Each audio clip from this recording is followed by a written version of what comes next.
Carmen Solís salió de la notaría con el frío de la sierra metiéndosele por el cuello del abrigo. El cielo sobre San Marcos de la Niebla cargaba nubes bajas, del color del cemento mojado. Llevaba 3 noches sin dormir, terminando el catálogo de una ferretería en Pachuca para cubrir la mensualidad del departamento. Ese departamento del que acababan de decirle, con voz seca y en papel sellado, que no era de ella. El notario había leído el testamento de Dolores Varela con la misma entonación que usa la gente para hablar del tiempo. Sin calor, sin pausa, sin compasión. Rodrigo la alcanzó en la acera antes de que llegara a la esquina.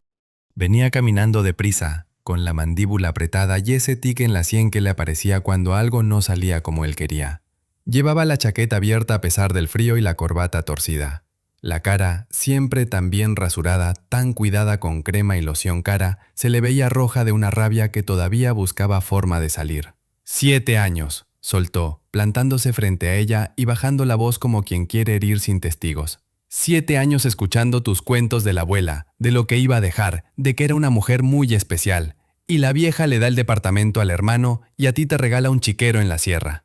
Rodrigo resopló, mirando a un lado como si el paisaje le debiera una explicación. ¿Qué familia la tuya, Carmen? Válgame Dios.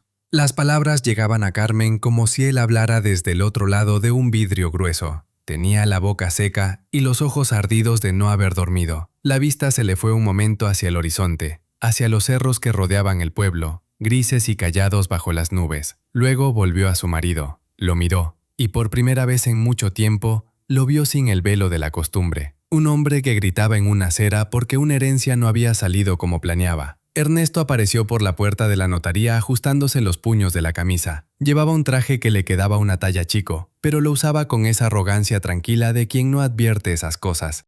Miró a su hermana, miró la maleta y sonrió de esa manera tan suya que Carmen recordaba desde la infancia. La sonrisa del que acaba de ganar sin haber jugado limpio. Se puso al lado de Rodrigo con la familiaridad de 2 hombres que comparten una decepción. «Cuñado, los nervios no sirven de nada», dijo Ernesto poniendo la mano en el hombro de Rodrigo. La abuela sabía lo que hacía. Se volvió hacia Carmen con un gesto casi paternal. «Tú siempre le tenías lástima, hermana. Le mandabas cosas, le escribías. Eras muy buena con ella». Hizo una pausa mínima, calculada. Y mira cómo te lo agradeció. Carmen lo miró en silencio. Ernesto, el mismo que no fue al entierro.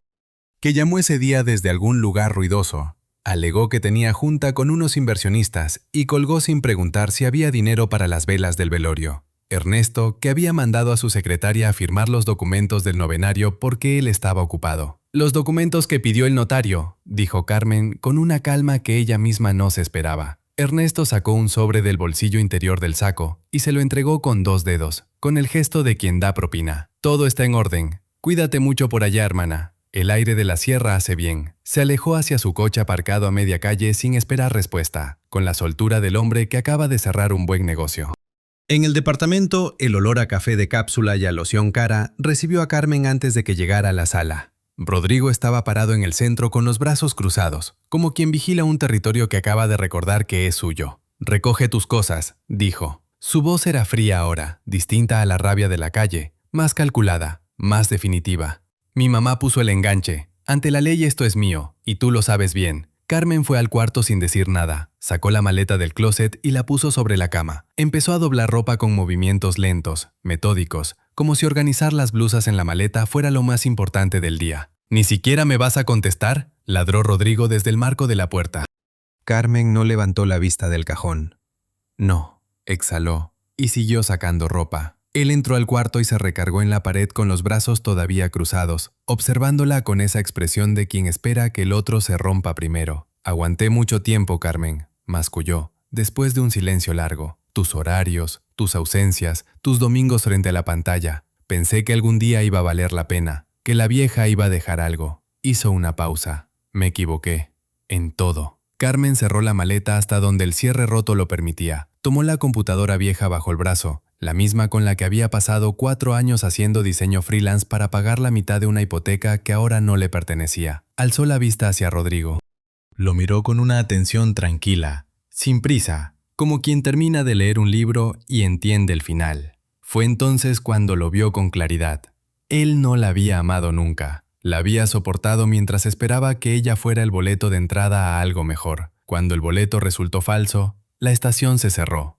«Las llaves», dijo él. Carmen sacó el llavero del bolsillo del abrigo y lo puso sobre el buró. El metal sonó contra la madera, seco y definitivo, como el punto final de una oración muy larga. Tomó la maleta, tomó la bolsa con la computadora, salió. No cerró la puerta de golpe, porque así duele más. La terminal de autobuses olía a chicharrón frito y a diésel quemado. Carmen compró un boleto de segunda clase con el último billete de la cartera. 4 horas y media según el letrero. Resultaron ser más de 6, porque pasando Tulancingo, la carretera federal se convertía en brecha de montaña y el autobús trepaba por ella con la paciencia de una bestia vieja, resoplando en cada curva. El camino subía retorcido entre pinos negros y barrancas sin fondo. La luz de la tarde desapareció antes de lo esperado, tragada por la niebla que bajaba de los cerros más altos. Carmen iba junto a la ventana con la mejilla apoyada en el vidrio frío, los ojos abiertos aunque no estaba mirando nada. El paisaje se reducía a sombras lentas. Dentro del autobús olía a lana húmeda y a cáscara de naranja que alguien pelaba 2 filas atrás. Un olor dulce y doméstico que no pegaba con nada de lo que ella sentía. Un niño dormía sobre el regazo de su madre con la boca entreabierta y el respiro tan tranquilo que daba envidia. Carmen intentó recordar la cara de su abuela Dolores. Lo que le llegó fue una imagen vaga. Mujer alta, trenzas grises, manos que parecían hechas de madera vieja. Una mujer que nunca la abrazó, que hablaba poco y miraba mucho. Una mujer que estuvo en el penal durante 12 años antes de que Carmen entendiera por qué. Una mujer a la que fue dejando de llamar poco a poco porque siempre había algo más urgente. Rodrigo, el trabajo, la factura, el catálogo de la ferretería. ¿Por qué al hermano que ni fue al entierro? ¿Por qué a él el departamento y a mí la choza en el cerro? La brecha serpenteó otra hora entre los pinos. El autobús se detuvo en la oscuridad. «San Marcos de la Niebla, última parada». Carmen bajó al camino de terracería. La maleta cayó del escalón y rodó mal, con la rueda rota arrastrando en el polvo. El aire le golpeó la cara, frío y limpio, como olor a tierra húmeda y a copal quemado en algún fogón invisible. Arriba entre los pinos del cerro, un tecolote soltó su pregunta larga y oscura hacia el cielo sin luna. Nadie le contestó. El pueblo estaba casi dormido. Calles angostas de adoquín irregular, bardas de adobe que el tiempo había vuelto del color de la ceniza. Algunas ventanas brillaban con luz amarilla de foco. En algún patio, alguien palmoteaba tortillas en el silencio de la noche. Un perro ladró desde detrás de un zaguán y luego se cayó. Una señora que cargaba una olla envuelta en trapos se cruzó con Carmen en la esquina de la iglesia. Caminaba deprisa, con la cabeza agachada contra el frío. «Buenas noches», dijo Carmen. «¿La calle Hidalgo, por favor?» La señora se detuvo y la midió de arriba abajo con esa mirada rápida y precisa que tienen las mujeres de pueblo, la que en 2 segundos calcula quién eres, de dónde vienes y si traes buenas intenciones. «Derecho hasta el final», dijo. «La última casa antes de que empiece el cerro. Era de doña Dolores Varela, que en paz descanse». Hizo una cruz en el aire con el pulgar. «¿Usted es la nieta?»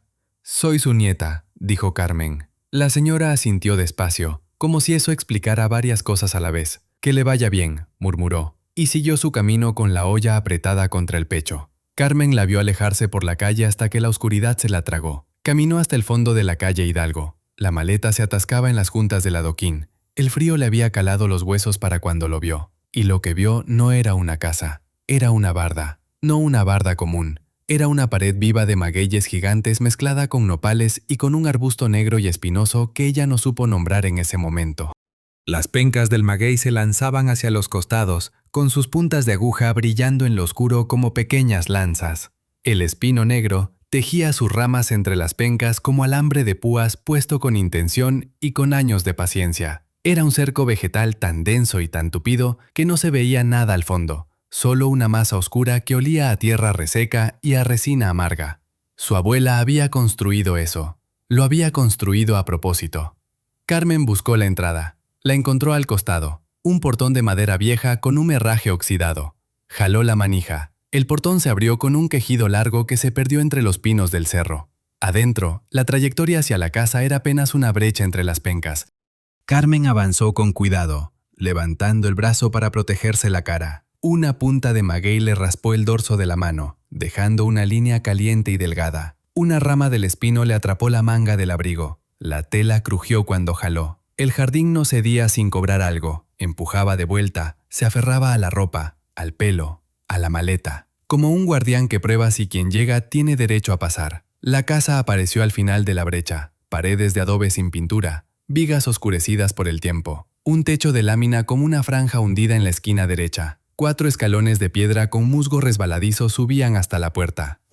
En la puerta colgaba un candado tan oxidado que parecía fundido al metal del pasador, como si llevara años sin abrirse y no tuviera prisa por cambiar eso. Carmen sacó la llave que le había dado el notario. Los dedos entumidos tardaron en encajarla, tardaron más en girarla. Cuando la chapa cedió, fue con un chasquido seco, firme. La puerta se abrió hacia adentro con un gemido bajo, profundo, como si la casa también supiera que estaba pasando algo importante. El olor la recibió antes que ninguna imagen. Tierra fría, ceniza, papel guardado durante mucho tiempo en un lugar sin ventilación. Ninguna hierba aromática colgada del techo, ningún pan reciente, ninguno de los aromas que la gente le atribuye a las casas de las abuelas.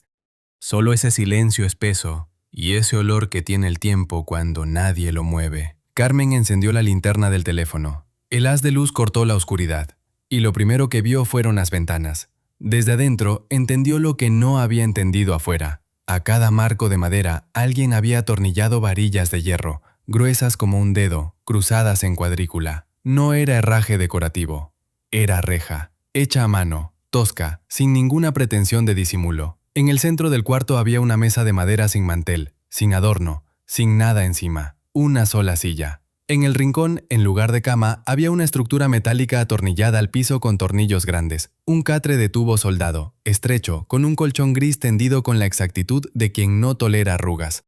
No había santos, no había fotos, no había bordados de flores ni manteles de crochet, solo el catre, la mesa, la silla y las rejas en cada ventana. Su abuela Dolores había comprado esta casa con sus propios ahorros al salir del penal, y la primera cosa que hizo fue ponerle rejas por adentro. 20 años había vivido en este cuarto sin cambiar nada. Carmen puso la palma sobre el tubo frío del catre. Las rodillas le flaquearon un instante. Fue al recorrer la habitación por segunda vez cuando el haz de luz se detuvo. La pared del fondo, oscura a primera vista, pero no estaba vacía. Carmen se acercó un paso, luego otro. La maleta quedó tirada junto a la puerta. La pared estaba cubierta, desde el piso hasta donde alcanzaba el brazo de una mujer alta, con retazos de tela clavados con tachuelas de zapatero y con espinas de nopal secas. Cuadros pequeños, del tamaño de un pañuelo, cosidos entre sí en algunos lugares, sueltos en otros, formando una superficie continua y despareja. Cada retazo tenía una figura bordada encima, trabajada con hilo tan delgado y tan irregular que parecía sacado de otra tela deshilachada, aprovechada hasta la última hebra. Eran escenas. La misma figura aparecía en todas. Una niña al principio, una muchacha después, una mujer al final. En un retazo, la figura entraba a un salón de clases cargando una mochila. En otro, parada frente a lo que podía ser un auditorio, con un vestido largo. En otro, rodeada de niños en un parque. En otro, sentada frente a una mesa de trabajo, inclinada sobre papeles. Carmen extendió la mano.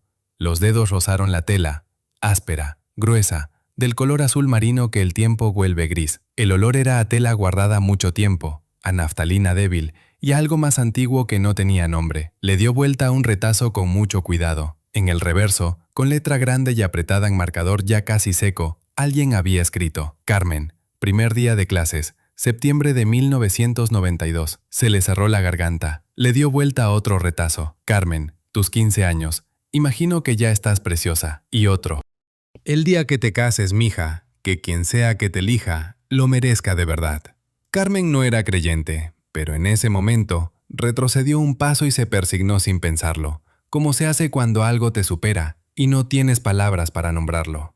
Toda la pared, cada retazo, bordados en tela de prisión, con hilo sacado de ropa de prisión, con la imaginación de una mujer que nunca pudo ver nada de lo que bordaba, porque no estaba ahí para verlo. 12 años de encierro, 12 años bordando la vida imaginada de una nieta a la que no podía escribirle ni llamarle, 12 años poniendo en tela lo que le hubiera dicho si hubiera podido. Y cuando salió del penal, tampoco la buscó. Se vino a vivir sola aquí, entre rejas que ella misma puso, guardando esta pared como si fuera lo más valioso que tenía. Porque lo era. Carmen fue desprendiendo los retazos con cuidado, uno por uno, comenzando por los más altos. Encontró sobre la mesa una vela corta en un frasco de vidrio. Con el encendedor que traía en el bolsillo del abrigo la prendió. La llama bailó con el aire que se colaba por las rendijas de las rejas, proyectando sombras grandes en el techo de vigas, y devolvió a los bordados una calidez que la luz blanca del teléfono no les daba. Fue entonces cuando vio el delantal. Colgaba de un clavo junto a la puerta, doblado con la precisión que Dolores ponía en todo. Era de manta gruesa, lavado hasta quedar sin color. Del bolsillo del delantal asomaba algo pequeño y oscuro. Carmen lo tomó entre los dedos. Era una llave, de hierro viejo, del tamaño del dedo meñique, diferente a la que le había dado el notario, sin etiqueta, sin ninguna explicación, todavía. Se sentó en el piso con la espalda contra el catre. Las piernas no querían cargarla más. Había algo que se parecía al hambre en el estómago, pero no podía separarlo de todo lo demás que sentía. Fue poniendo los retazos sobre las piernas, uno sobre otro, leyendo los reversos a la luz de la vela, hasta que los ojos se le empezaron a cerrar solos. El retazo más oscuro, el que colgaba más cerca del suelo, lo dejó para el final. La tela estaba tiesa de tiempo, casi quebradiza. Le dio vuelta. La fecha en el reverso no era la de ningún cumpleaños ni ninguna celebración imaginada. Era el mes y el año en que su padre desapareció de sus vidas, cuando Carmen tenía 5 años y les dijeron que él había ido a buscar trabajo al norte y nunca volvió. La mano se le quedó quieta sobre el retazo. La llama de la vela parpadeó. Afuera, el tecolote volvió a preguntar entre los pinos. Carmen se durmió en el piso con el montón de bordado sobre las piernas y la llave oscura apretada en la mano, sin saber todavía para qué cerradura servía. El frío la despertó antes que la luz. Carmen abrió los ojos y tardó un momento en recordar dónde estaba.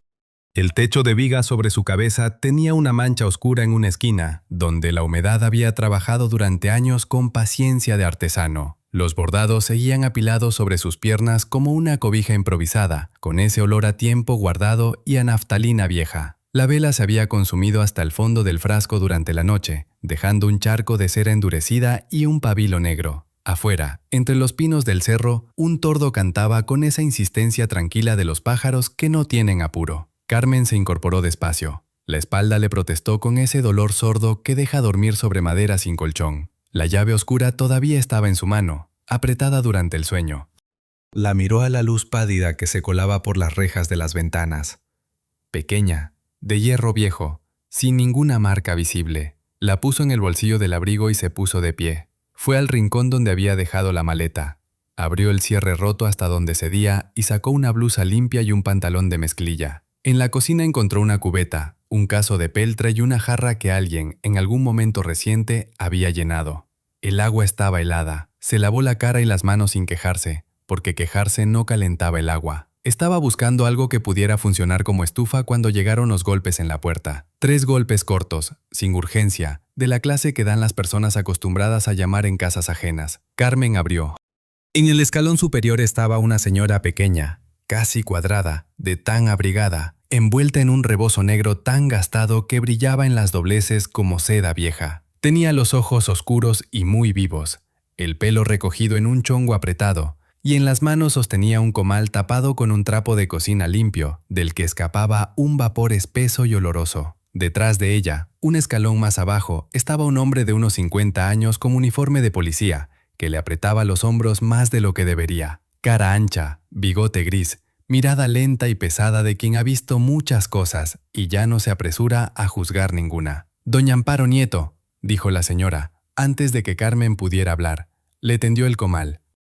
Su vecina del otro lado del callejón. Traje atole y tamales de rajas. No me diga que no, porque el atole ya está servido, y si lo rechaza, me ofendo de por vida. Carmen tomó el comal. El calor le atravesó las palmas al instante. Olía a masa de maíz, a chile ancho y a una cantidad generosa de manteca que hacía bien solo con imaginarlo. El hombre del uniforme se quitó la gorra. «Cipriano Reyes, subteniente de la 13ª zona», dijo, con esa entonación lenta de quien pesa cada palabra antes de soltarla. «Vengo a saludarla. Si necesita algo, me encuentra en la presidencia municipal de 8 a 2. «Pasen», dijo Carmen. Doña Amparo entró primero y recorrió el cuarto con los ojos antes de quitarse el rebozo. No pareció sorprendida por las rejas, ni por el catre de tubo. Puso el comal sobre la mesa, levantó el trapo y destapó 3 tamales envueltos en hoja de maíz y una olla chica de barro con el atole. Llenó un tarro de peltre con el líquido espeso, color avellana, y lo puso frente a la silla de Carmen con el gesto firme de alguien que ya tomó la decisión por usted. Siéntese y coma antes de preguntar nada, masculló, acomodándose ella misma en el borde del catre con toda la familiaridad de quien conoce la casa. El estómago vacío hace que todo parezca peor de lo que ya es. El subteniente Reyes se quedó de pie junto a la pared.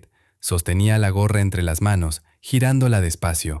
Sus ojos se posaron un momento sobre los bordados apilados en el catre, pero no hizo ningún comentario. Era un hombre que sabía cuándo el silencio cuesta menos que las palabras. Carmen desdobló un tamal y lo mordió sin ceremonia. La masa estaba bien sazonada, con un relleno de chile y queso que le llegó al estómago como una disculpa por la mala noche. El atole sabía a canela y a algo ligeramente amargo que no supo nombrar, pero que le asentó el cuerpo de golpe. Su abuela, empezó doña Amparo, con las manos sobre las rodillas y el tono de quien lleva tiempo esperando la ocasión de decir algo importante. Era la persona más difícil de querer que yo haya conocido en mi vida. Hizo una pausa breve. Y también la que más me falta.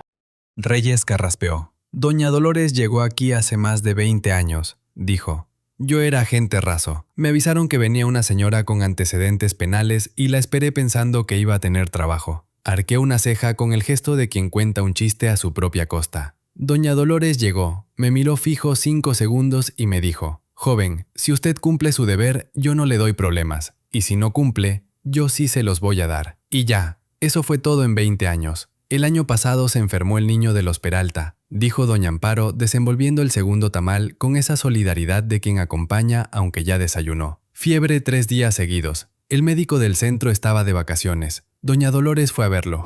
2 horas después, mandó a la madre al monte a buscar cierta hierba que solo ella sabía dónde crecía en ese cerro. Sacudió la cabeza con admiración. Al día siguiente, el niño desayunó solo. Carmen terminó el tamal. El atole le había devuelto algo parecido a la voluntad de seguir. Algo en su pecho empezaba a llenarse con una emoción que todavía no tenía nombre completo. Una mezcla de orgullo y de culpa que dolía de una manera limpia, sin veneno. Reyes se movió hacia el centro del cuarto. Con el pie golpeó suavemente el piso. Un golpe muy específico en un punto muy preciso, justo en el umbral entre la entrada y la habitación. Carmen lo miró.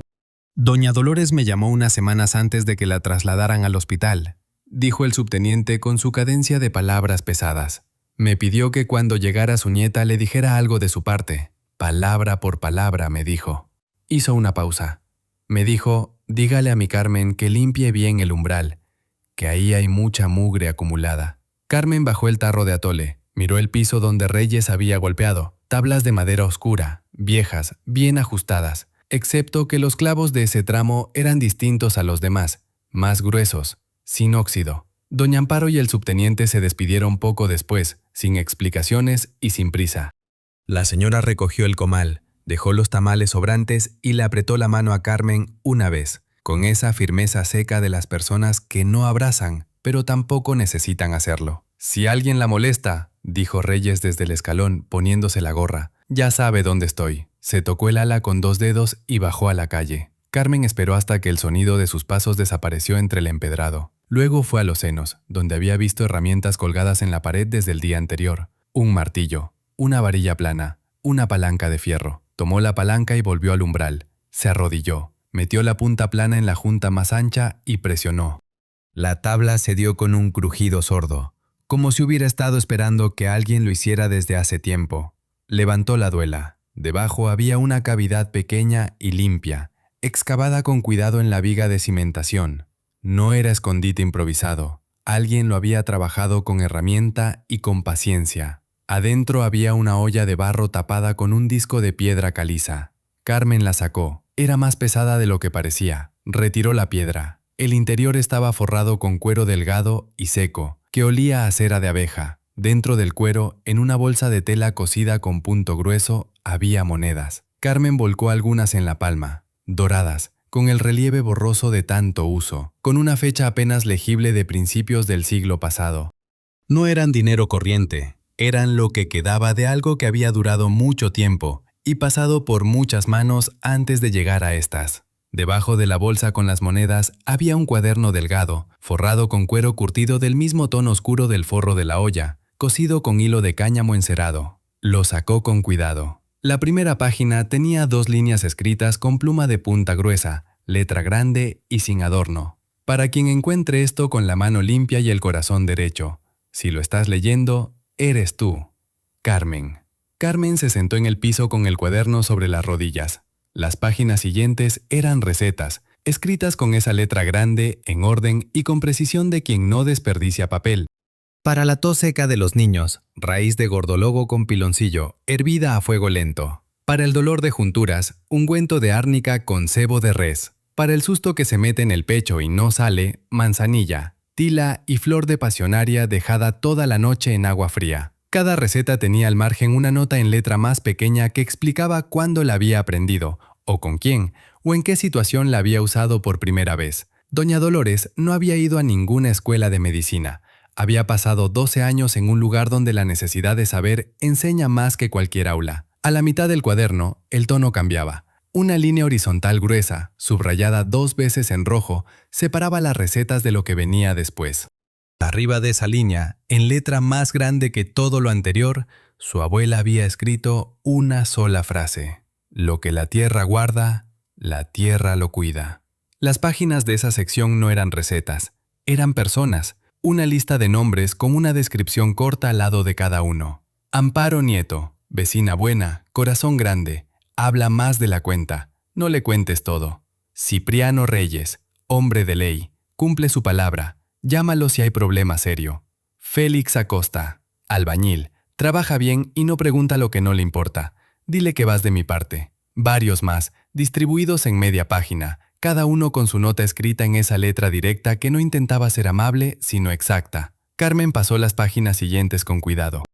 Y entonces llegó al final. La última hoja, de papel más grueso que las anteriores, estaba doblada en 4. Al desdoblarla, vio que no era receta ni lista. Era una carta, sin fecha, sin saludo formal. Empezaba directo, como empezaba todo lo que escribía Dolores Varela. Carmen, lo que voy a contarte pesó en mi alma cada día de los 12 años que estuve encerrada. Y siguió pesando aquí en este cuarto donde me encerré yo sola después. No te lo dije antes porque no supe cómo, y porque me daba miedo lo que pensaras de mí. Pero no puedo irme sin que lo sepas. La noche que tu papá llegó borracho y fue a golpear a tu mamá con el hacha, ella lo empujó de miedo y él cayó. Se dio en la cabeza contra el filo de la estufa. No fue intención de nadie. Fue el alcohol, y fue la mala hora, y fue el miedo de una mujer acorralada. Tu mamá estaba en el suelo cuando yo llegué. Llamé a la policía yo misma, me ensucié las manos con lo que había en el piso, y cuando llegaron dije que yo lo había empujado, que lo había matado defendiéndome. Me creyeron porque era la abuela, porque era mi yerno, porque fui la que llamé. Me dieron 12 años. Los cumplí todos sin decir nada. Tu mamá guardó silencio porque el miedo es más fuerte que la gratitud, y porque si ella hablaba, el bien que hice se convertía en mal para todos. Así que me guardé el secreto y me guardé a mí misma, y aquí quedé. No te cuento esto para que me llores, Carmen. Te lo cuento para que entiendas que la cosa más pesada del mundo no es la injusticia que otros te hacen, es el secreto que cargas por amor a alguien. Yo elegí el mío, fue mi decisión y no la cambiaría. Busca el nopal seco en la esquina del fondo del terreno, donde las raíces sostienen lo que ya no crece. Lo que guardé ahí va a explicar el resto. Carmen terminó de leer, dobló la carta con cuidado, la puso en el bolsillo del abrigo junto a la llave oscura de hierro. No lloró de inmediato. A veces el dolor más hondo tarda porque el cuerpo necesita un momento para creer que ya puede soltarlo. Se quedó sentada en el piso frío mirando el rectángulo de luz gris que entraba por la ventana enrejada, escuchando el viento entre las pencas del maguey afuera. Luego sí, sin aviso, se le cerró la garganta y los ojos se le llenaron sin poder detenerlo.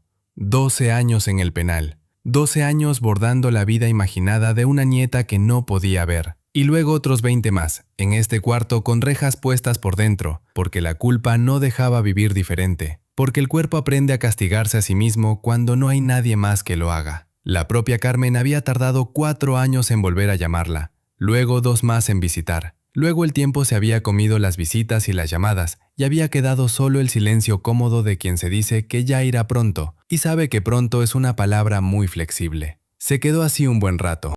Cuando el llanto se asentó lo suficiente para pensar, Carmen abrió el cuaderno en la página de la lista, marcó el número de Félix Acosta. La señal era débil, pero alcanzó. La voz que contestó era de hombre mayor, ronca, del tipo que te imaginas unida a alguien con polvo en la ropa y cal en las manos. Mande. Busco al señor Félix Acosta. Carmen se aclaró la voz. Me llamo Carmen Solís. Soy nieta de Dolores Varela de la calle Hidalgo. El silencio al otro lado duró lo suficiente para que pensara que la línea se había cortado. La nieta, dijo el hombre al fin, con un acento diferente al del principio. Más despacio, más considerado. ¿Cuándo llegó? Anoche. ¿El estado de la casa? La lámina tiene una parte hundida.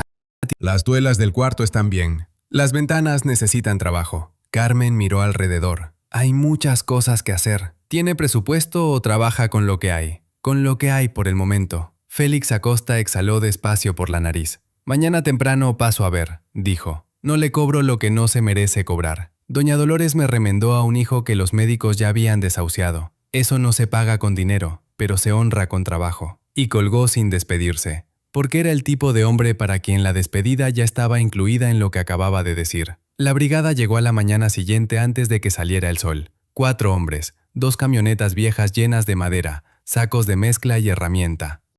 Félix era un señor de unos 60 años con sombrero de palma gastado y manos tan grandes que la palanca que Carmen había usado el día anterior parecía un juguete entre sus dedos. Recorrió la casa en 10 minutos. Tocó las vigas con el mango del martillo para escuchar cómo respondían. Marcó con gis los tramos podridos y repartió instrucciones en frases cortas sin repetirse. Lámina primero, masculló. Luego el cimiento del lado oriente. Lo demás es cosmético. Los hombres se pusieron a trabajar sin más preámbulo. La sierra eléctrica empezó a cantar entre las pencas del maguey. Olor a madera recién cortada y a polvo de cantera se mezclaron con el aire frío de la mañana. Carmen tomó unos guantes que encontró en los senos y salió al terreno.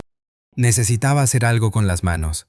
Estaba cortando con tijeras podadoras las ramas más agresivas del espino negro junto al lindero del fondo, cuando escuchó la voz.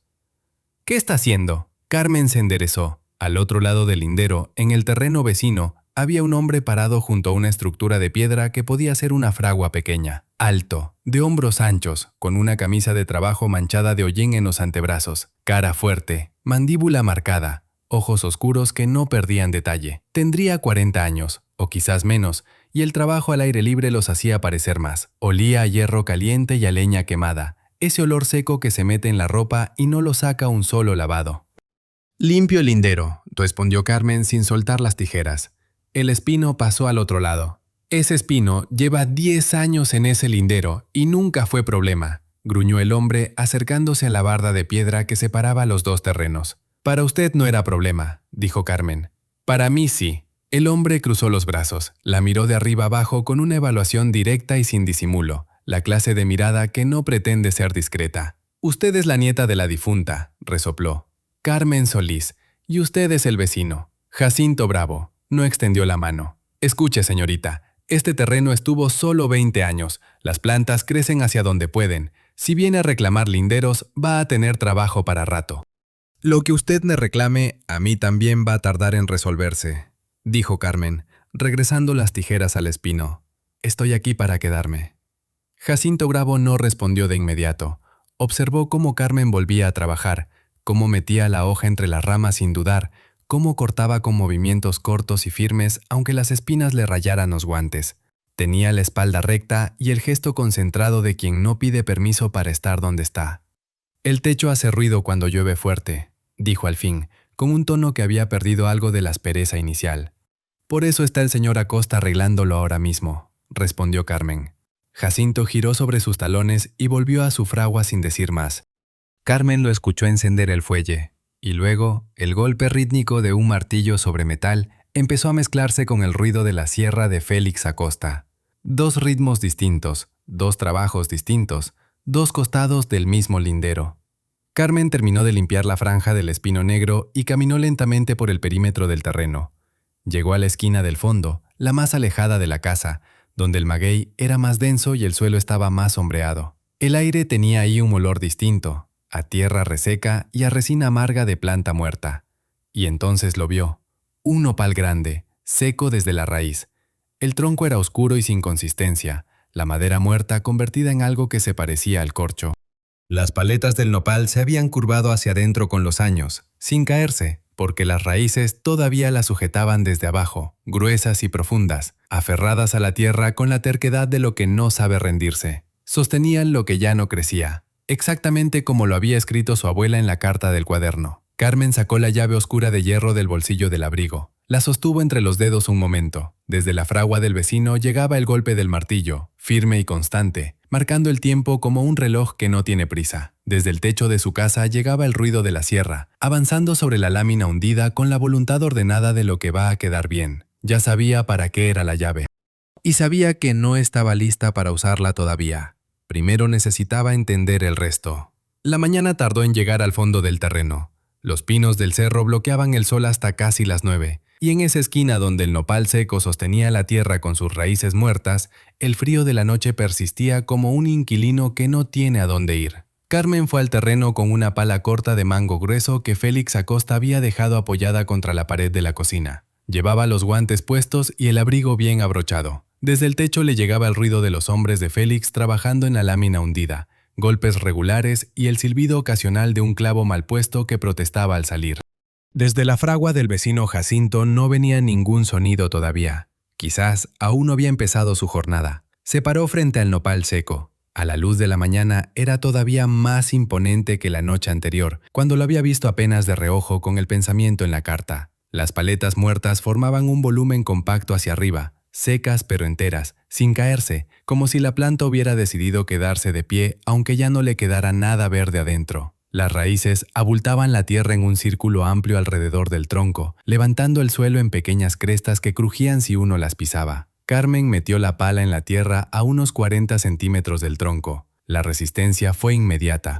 No era piedra, pero tampoco era tierra suelta. Era una mezcla de tierra apisonada y raíces viejas que habían crecido entrelazadas durante años, formando algo parecido a un tejido. Tuvo que sacar la pala y volver a meterla con más fuerza, usando el peso del cuerpo, apoyando el pie en el escalón de metal para empujar hacia abajo. Las raíces cedieron poco a poco, con ese quejido largo y húmedo de la madera viva que se separa de la tierra. El olor que subió desde adentro era distinto al de la superficie, más oscuro, más denso, con algo de resina y algo de mineral que le recordó a las iglesias antiguas, a esas capillas de pueblo donde el adobe y la cal y el incienso de 100 años se mezclan en algo que no tiene nombre exacto, pero que se reconoce al instante.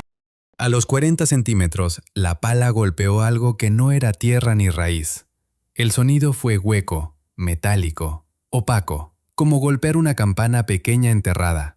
Carmen se arrodilló y usó las manos para apartar la tierra suelta. Debajo de la última capa de raíces apareció una tapa de hierro negro, redonda, del tamaño de una olla grande, con un aro soldado en el centro para levantar, y en el aro, pasado por un eslabón de la cadena que lo fijaba a la tapa, un candado de hierro viejo, del mismo hierro que la llave pequeña del delantal. Se la sacó del bolsillo, la metió en el candado, giró. El mecanismo estaba rígido de años sin uso, pero cedió con un esfuerzo sostenido, primero parcialmente, luego del todo.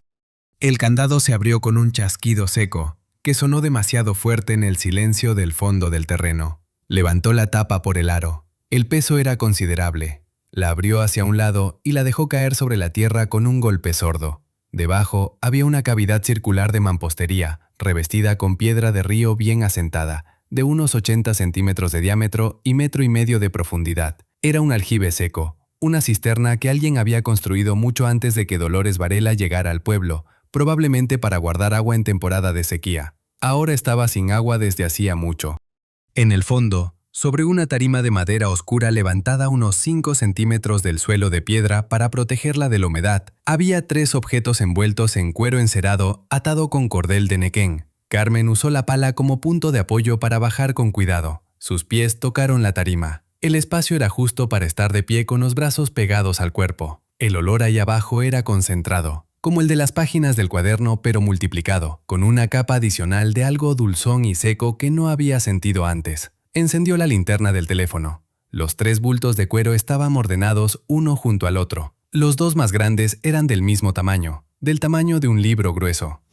El tercero era pequeño, apenas del tamaño de su puño cerrado. Tomó el primero y lo desató con cuidado. El cuero estaba bien conservado, solo reseco en las esquinas. Adentro había un libro. No un libro impreso, un libro cosido a mano con hilo encerado, tapas de cartón forrado en tela oscura que el tiempo había vuelto casi negra. Las páginas eran de papel de trapo, amarillo pero firme, cubierto de escritura a pluma en tinta que había pasado del negro al color de la nuez. Los márgenes estaban llenos de dibujos, plantas enteras con la raíz, cortes de tallo, esquemas de flores con cada parte etiquetada como una letra pequeña y precisa. Era un tratado. Alguien había pasado años escribiéndolo, dibujándolo, revisándolo, con la seriedad y la minucia de quien sabe que está registrando algo que no puede perderse. En la primera página interior, con otra letra más antigua, más formal, se leía una fecha de mediados del siglo XIX y un nombre que Carmen no reconoció. El segundo bulto contenía otro libro de características similares, pero con ilustraciones anatómicas además de botánicas, cuerpos humanos esquematizados, sistemas de órganos, con anotaciones al margen en 2 letras distintas, como si 2 generaciones diferentes hubieran trabajado sobre el mismo volumen. El tercer bulto, el pequeño, era el más pesado en proporción a su tamaño. Carmen lo abrió con los dedos entumidos por el frío del aljibe. Adentro del cuero había un relicario colonial, redondo, con el cuerpo trabajado en metal dorado oscurecido por el tiempo, del tamaño de un reloj de bolsillo pero más grueso. La superficie tenía un grabado en relieve, un árbol con ramas que se convertían en raíces y raíces que se convertían en ramas, formando un círculo completo que no tenía principio ni fin visible. En el borde, casi borradas, había letras en latín que Carmen no supo leer. Lo sostuvo en la palma. El metal estaba frío, pero tenía el peso específico de las cosas que importan, esa densidad que no viene solo del material, sino de todo lo que han cargado. Subió los 3 objetos al nivel del terreno, los envolvió de nuevo en su cuero y los llevó adentro de la casa. Los puso bajo el colchón del catre, que era el lugar más discreto que tenía por el momento. Luego tapó el aljibe, volvió a poner el candado y cubrió la tapa con tierra suficiente para que no llamara la atención desde lejos. Las raíces del nopal seco seguirían haciendo su trabajo. Estaba lavándose las manos en la cocina cuando escuchó que la brigada de Félix paraba los motores arriba. Mediodía. Los hombres bajaron al patio a comer lo que habían traído en tuppers, sentados en los escalones de la entrada, hablando entre ellos en voz baja con esa intimidad cansada del trabajo físico compartido. Carmen les puso agua a calentar para el café sin que nadie se lo pidiera. Fue entonces cuando apareció la niña. Vino por el portón que Carmen había dejado entreabierto, de la mano de una mujer delgada con ojeras profundas y la ropa de quien no ha dormido bien en varias semanas. La niña tenía unos 7 años, pero caminaba con la rigidez de alguien mayor, los pies plantados, los hombros caídos, la cabeza inclinada hacia el suelo. Apretaba contra el pecho un conejo de peluche tan viejo que le faltaba un ojo, y el relleno se había asentado en los extremos, dejando el cuerpo flácido en el centro. «Señorita Carmen», dijo la mujer, deteniéndose a 2 metros de ella. La voz salió ronca, de quien ha pasado demasiado tiempo hablando en susurros para no despertar algo. «Me manda doña Amparo. Soy Luciana. Vivo 2 calles arriba. Esta es mi hija Remedios». Tragó saliva. «Hace 4 meses que no habla, desde el susto del incendio en el cuarto. Los médicos del centro de salud dicen que es un bloqueo nervioso y que hay que esperar, pero yo la veo y no aguanto más». Se le quebró la voz al final, no de dramatismo, sino de agotamiento genuino. «Doña Amparo dijo que quizás usted podía hacer algo». Carmen miró a la niña. Remedios no levantó los ojos del piso. Sostenía el conejo sin apretar, sin soltar, como si el gesto fuera automático y ya no viniera de ningún lugar consciente. «Pasen adentro», dijo Carmen. «Aquí hace frío». Recordó el cuaderno de Dolores, la sección que decía, para el susto negro, cuando la voz se atora en el pecho. Había leído esa página la noche anterior casi sin prestarle atención, entre otras páginas, como quien lee un periódico de otro tiempo. Ahora fue directamente al catre, sacó el cuaderno, lo abrió en esa sección. La receta era simple: manzanilla, flor de tila, una pizca de valeriana seca, una cucharada de miel, agua no hirviendo sino apenas a punto de templar, dejarlo reposar tapado, dárselo a pequeños sorbos. Encontró las hierbas en la alacena de la cocina, en frascos de vidrio etiquetados con la letra grande de Dolores, como si hubiera previsto este momento, como si hubiera previsto muchos momentos. Carmen preparó el té, lo sirvió en un jarro de barro de los que colgaban en la cocina. Fue hasta donde estaba Remedios, que seguía de pie en el centro del cuarto mirando al piso, y se arrodilló delante de ella para quedar a su altura. «Remedios», dijo en voz baja, sin el tono especial que los adultos suelen usar con los niños, ese tono que a veces asusta más que calma. «¿Me das un sorbito de esto?». La niña no respondió, pero tampoco se apartó. Carmen acercó el jarro a sus labios. Remedios bebió un sorbo pequeño, luego otro. El olor a manzanilla llenó el espacio entre las dos. Carmen empezó a hablarle sin pensar demasiado en las palabras, dejando que salieran solas, en el tono bajo y regular con que se habla en los cuartos donde alguien está curando. Le contó de una paloma que había visto esa mañana en el techo, que primero no quería bajar al patio porque tenía miedo de los ruidos de la sierra, y que luego bajó de todas formas porque el hambre puede más que el miedo, y cuando bajó, el ruido ya no era tan grande como parecía desde arriba. No era un cuento elaborado, era apenas una imagen, dicha en voz tranquila y sin principio ni final forzado. Pero la mano de Carmen estaba sobre el hombro de Remedios, y el calor del jarro de barro pasaba de las manos de la niña al resto del cuerpo, y el olor a manzanilla seguía haciendo su trabajo discreto. Al cabo de un rato los hombros de Remedios se movieron. No mucho. Una pequeña exhalación que hizo temblar la tela de su suéter. Luego otra. Los dedos que sostenían el conejo se aflojaron un poco. El peluche cayó al piso con un golpe suave. Remedios lo miró. Luego miró a su madre, y con esa voz rasposa de quien lleva meses sin usarla, dijo: «Mamá, se cayó». Luciana se tapó la boca con las dos manos. Carmen se puso de pie despacio. Le entregó el cuaderno de Dolores abierto en esa página y le dijo: «Prepárale esto 3 noches seguidas. Y háblele. De cualquier cosa. El tema no importa. Lo que importa es el sonido de su voz». Luciana tomó el cuaderno con tanto cuidado como si fuera a romperse. Luego tomó a Remedios de la mano, recogió el conejo del suelo y se fue por el portón sin soltar la mano de su hija en ningún momento. Carmen cerró el portón. Se quedó de pie en el patio con los brazos cruzados, mirando las pencas del maguey moverse despacio con el viento de la sierra. El relicario estaba escondido bajo el colchón del catre. Las 3/4 partes del terreno necesitaban trabajo. La lámina del techo iba a quedar bien para antes del anochecer, según Félix. Había monedas antiguas en la olla de barro. Había un cuaderno con conocimiento suficiente para llenar una vida entera. Por primera vez desde que salió de la notaría, Carmen sintió algo que se parecía a la firmeza.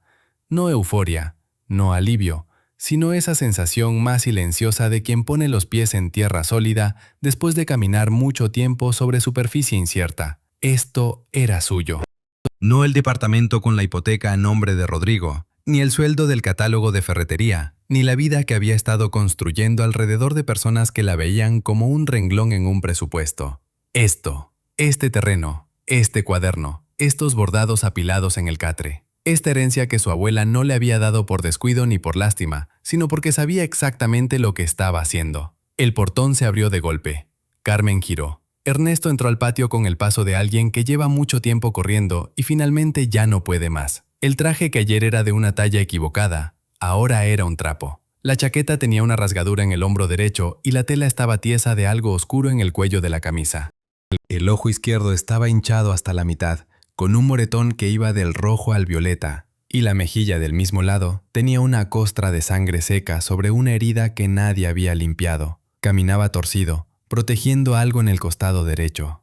Cuando vio a Carmen se detuvo. Su ojo bueno tenía una expresión que ella nunca le había visto, ni siquiera en la peor pelea de su infancia. No era vergüenza ni dolor físico, era el terror de quien ha visto de cerca algo que creía que solo les pasaba a los demás. «Carmen», dijo. La voz salió como papel mojado. Ella lo miró sin moverse. La firmeza que había sentido un momento antes no desapareció, pero cambió de forma. Se volvió más fría y más atenta. «Siéntate», dijo, señalando los escalones del cuarto. Ernesto se sentó con la torpeza de quien tiene algo roto o muy golpeado en las costillas. Hizo una mueca al bajar y se quedó quieto, con los codos en las rodillas y la cabeza entre las manos. Carmen le trajo agua en un vaso de peltre. Él lo tomó, bebió la mitad de un trago, luego se quedó con el vaso apoyado en los muslos sin saber qué hacer con él. «¿Quién fue?», preguntó Carmen. Ernesto sacudió la cabeza. «No importa quién, importa por qué». «Entonces dime por qué». El hermano exhaló por la nariz, un sonido áspero que mezcló dolor físico con algo más profundo. «El departamento», masculló, «tenía un problema que yo no vi porque no lo busqué». Levantó el ojo bueno hacia ella. «Abuela sacó un préstamo hace 6 meses, una cantidad grande, no de un banco, de un particular». «¿Cuánto?». «Mucho más de lo que vale cualquier cosa que yo tenga».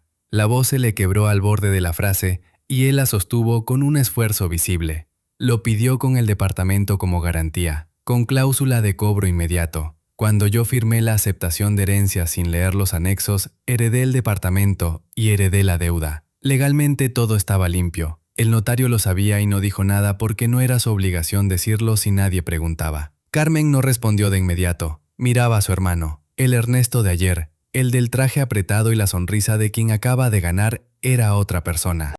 El que estaba frente a ella ahora se había caído de algo alto y aterrizó en el lugar exacto donde abuela Dolores había calculado que iba a caer. ¿El nombre del acreedor?, dijo Carmen. Aurelio Prado. Ernesto escupió las dos palabras como si le quemaran la boca. Tiene una empresa de compraventa de antigüedades en la capital, pero lo que hace en realidad es comprar deudas y cobrarlas con bienes, propiedades, colecciones, lo que sea. Ayer me citó en su oficina. Se tocó la mejilla con 2 dedos y retiró la mano como quien comprueba que el dolor sigue ahí. Cuando le dije que necesitaba tiempo, mandó a 2 de sus hombres a explicarme cuánto tiempo tengo. ¿Cuánto? 2 días, 48 horas. Ernesto levantó la vista. Prado no quiere el departamento, Carmen. El departamento para él no vale el trámite. Lo que quiere son los libros y los objetos que abuela guardaba. Dijo que ella le prometió entregárselos a cambio del dinero y que después cambió de idea, que los escondió y se murió sin cumplir. Carmen sintió cómo todo el cuadro encajaba de golpe, con esa claridad desagradable que tienen las cosas cuando finalmente se ven completas. Abuela Dolores había sacado el préstamo sabiendo que no iba a pagarlo. Había puesto el departamento como garantía sabiendo que Ernesto lo iba a aceptar sin leer nada, sabiendo que su avaricia era tan predecible como el frío de la sierra en enero.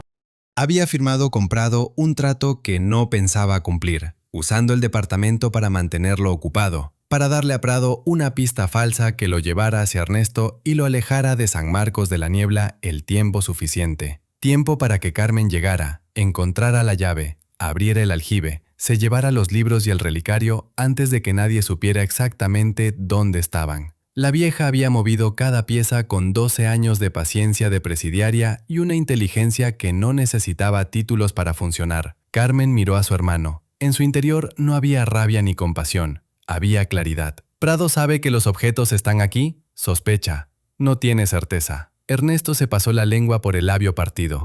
Me dijo que si para mañana en la noche no le entrego lo que abuela le prometió, va a mover sus contactos para abrirme un proceso penal. Tiene relaciones con gente que puede fabricar causas, y si eso no funciona, dijo que los métodos más directos tampoco le dan asco. ¿Te siguieron hasta aquí? No lo creo. Tomé 3 autobuses distintos y el último me dejó en el cruce de la Federal. Vine caminando por la brecha del cerro. Se miró las manos. Los nudillos estaban raspados de haberse aferrado a ramas en la oscuridad. Carmen, yo sé lo que hice. Sé que firmé sin leer y que me merezco buena parte de esto. La voz le cayó hasta casi desaparecer. Pero no me merezco que me maten. Carmen lo miró en silencio durante un momento largo. El viento movió las pencas del maguey en el lindero. Desde el cerro llegaba el aroma de los pinos calentados por el sol del mediodía, ese olor verde y resinoso que limpia el aire de todo lo que sobra. «Quédate esta noche», dijo al fin. «Mañana vemos qué hacemos». Ernesto asintió con la cabeza. Parecía que hasta ese pequeño movimiento le costaba algo. Carmen entró al cuarto. Se paró frente al catre y metió la mano debajo del colchón. Los 3 bultos de cuero estaban donde los había puesto. Los sacó, los puso sobre la mesa. Luego fue a la ventana y miró hacia el portón del terreno. Afuera, en la calle angosta de adoquín, 2 camionetas negras y grandes acababan de detenerse. Sus motores apagados hicieron silencio al mismo tiempo. Las portezuelas no se abrieron todavía. Simplemente estaban ahí, oscuras y quietas como una pregunta sin cortesía. El relicario colonial, dentro de su cuero encerado, esperaba sobre la mesa.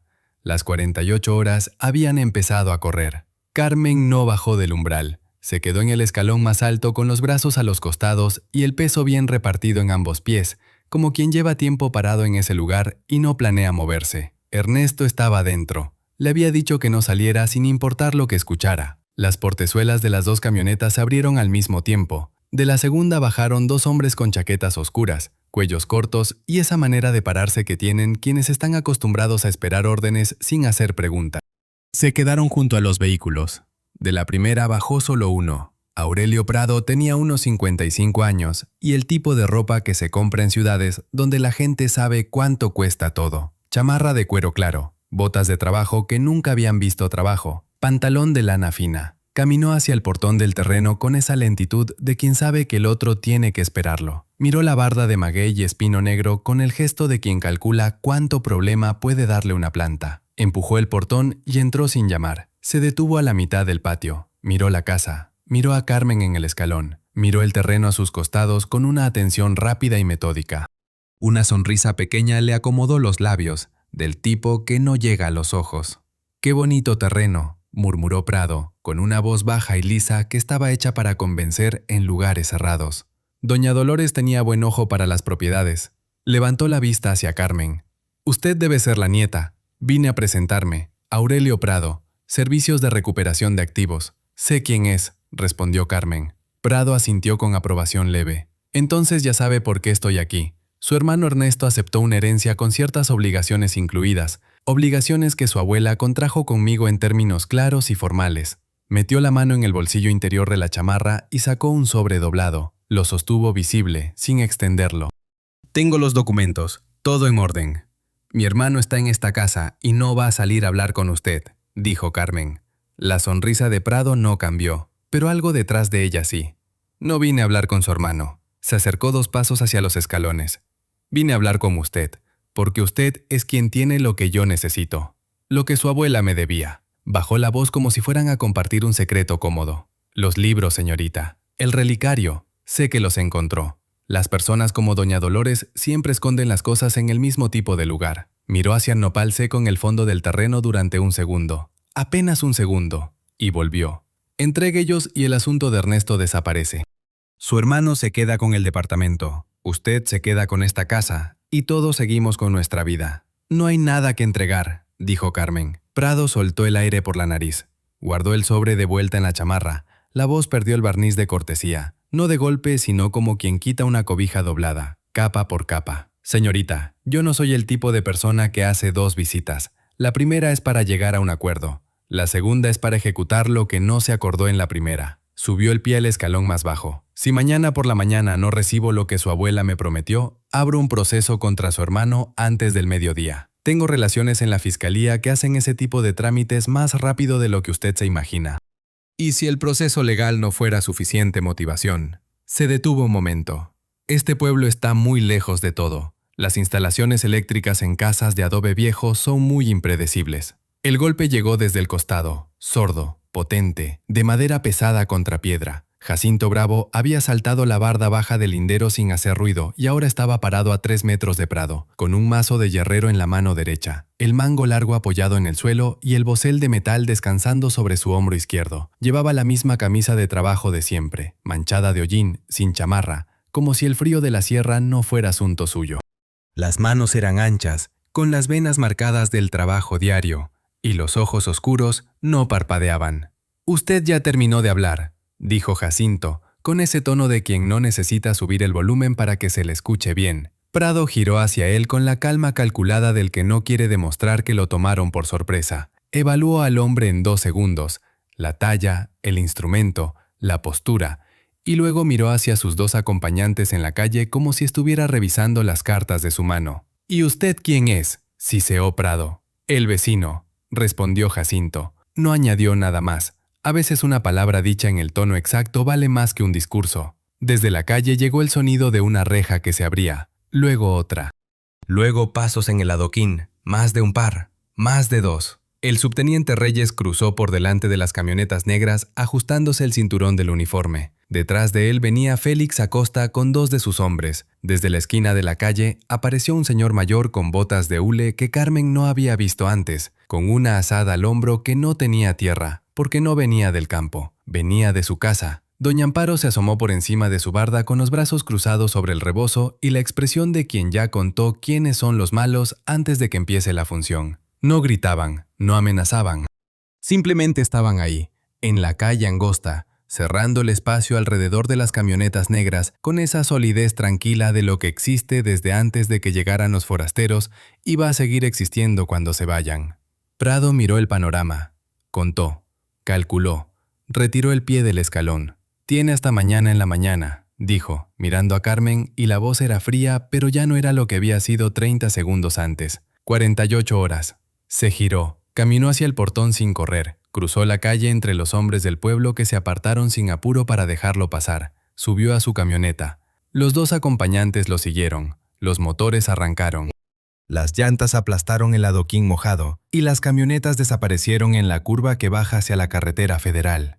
El silencio que quedó tenía olor a pino y a tierra húmeda. El subteniente Reyes se acercó al portón. ¿Está bien?, preguntó, mirando a Carmen. Sí, dijo ella. Reyes asintió. Lo que dijo de la fiscalía no es cuento, murmuró. Prado tiene relaciones, pero las relaciones funcionan en la ciudad. Aquí hay otras cosas que funcionan. Miró la calle donde habían estado las camionetas. Venga a verme mañana temprano. Tengo un par de contactos en la ciudad que llevan tiempo buscando un pretexto para meterle mano a ese señor. Se tocó el ala de la gorra y se fue. Jacinto seguía en el patio.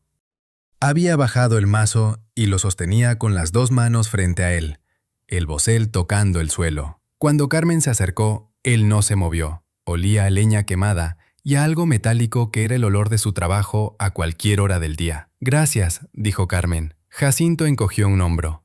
Mi terreno linda con el suyo. Si le prenden fuego, el mío arde también. Lo dijo en el tono de los hombres que convierten el afecto en lógica, porque no saben de otra manera. ¿Qué va a hacer? Todavía no sé el cómo, respondió Carmen, pero sé que no voy a entregarle nada. Jacinto la miró un momento, luego asintió una vez, se cargó el mazo al hombro y saltó de vuelta la barda hacia su terreno. Ernesto salió del cuarto cuando la calle quedó en silencio. Tenía la cara gris y el ojo hinchado le brillaba con el frío. Se sentó en los escalones del patio sin decir nada. Carmen le puso delante un jarro con agua caliente y hojas de hierbabuena, lo único que tenía en ese momento. Él lo tomó entre las manos como si necesitara el calor más que el líquido. La noche cayó sobre San Marcos de la Niebla con rapidez de montaña, sin el periodo largo de penumbra que existe en las ciudades. A las 7 ya era noche cerrada, y el frío había bajado varios grados. Carmen encendió las 2 velas que le quedaban, puso a Ernesto en el catre con el único cobertor disponible y extendió su abrigo sobre el piso para ella. El hermano se durmió con esa rapidez exhausta de quien ha consumido todas sus reservas. Carmen no durmió. Tomó los bordados del catre con cuidado de no despertar a Ernesto y los llevó a la mesa. A la luz de las velas, la tela tenía tonos cálidos que la linterna del teléfono no le daba. Fue leyendo los reversos de los que no había revisado todavía, los del estante medio, los que correspondían a los años en que ella tenía entre 10 y 15 años. Cada imagen bordada era una suposición, una versión posible de una vida que Dolores nunca pudo ver. Había errores. En un bordado, Carmen aparecía pescando en un río, y Carmen nunca había estado cerca de un río en su vida. En otro tenía un perro, y siempre había tenido miedo de los perros. Esos errores eran los que más dolían, porque mostraban el límite exacto de lo que se puede imaginar desde lejos. Llegó al último, el que estaba más cerca del suelo, el más oscuro, el que había tocado la primera noche sin leer porque el sueño la venció. Lo desdobló con cuidado. El cuero de la tela estaba tieso, casi quebradizo en los dobleces, como si hubiera pasado mucho tiempo así antes de que lo clavaran en la pared. El bordado no era una escena de la vida imaginada de Carmen, era una figura diferente, una mujer adulta, sola, parada frente a lo que parecía ser una puerta de barrotes, y en el reverso, la letra grande de Dolores decía, «El mes que te perdí, Carmen». Que no tengas que entender esto hasta que seas suficientemente fuerte para cargarlo. La fecha era la misma que Carmen había reconocido la primera noche, el mes y el año en que su padre desapareció de sus vidas. Debajo de esa línea, con otra pluma y otra tinta, más pálida, escrita claramente en otro momento, quizás mucho después, su abuela había añadido 3 renglones más. El donoso que mandó la policía a mi puerta esa noche no fue nadie de fuera, fue el vecino de al lado, el que tenía envidia de que la gente me buscaba a mí y no a él. Lo supe después, cuando ya no servía de nada saberlo. Él cargará ese peso toda su vida, y sus hijos cargarán el peso de vivir con él. Carmen se quedó sin respirar durante varios segundos. Volvió a leer. Lo leyó 3 veces para asegurarse de que las palabras decían lo que decían. El vecino de al lado, el que tenía envidia. Y la familia Bravo llevaba en ese terreno de al lado desde antes de que Dolores llegara. Eso lo había dicho doña Amparo en algún momento de la mañana sin darle importancia. Dobló el bordado despacio, lo puso aparte, separado de los demás. Salió al patio. El frío le golpeó la cara al abrir la puerta, un frío seco con olor a resina de pino y a tierra mojada de rocío. El cielo estaba limpio, sin nubes, con más estrellas de las que Carmen recordaba haber visto en ningún otro lugar. Desde la fragua del vecino no venía luz, pero desde adentro de la casa de Jacinto sí se veía un resplandor débil por las rendijas de los postigos. Estaba despierto. Carmen cruzó al lindero.